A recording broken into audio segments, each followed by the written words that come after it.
Когда поймете, и с вами передача «Как лучше понимать татар». Мы вам сегодня расскажем, как лучше понимать татар. Разберем 3 слова. И первое слово «Оршанна уре». Оршанна уреем! Оршанна уреем! А второе слово «Аузом на 60-90».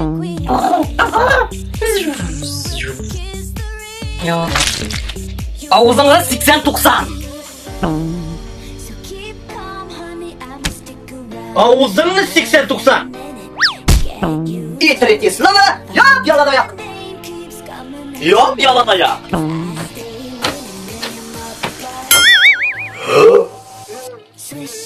Эстагфируллах.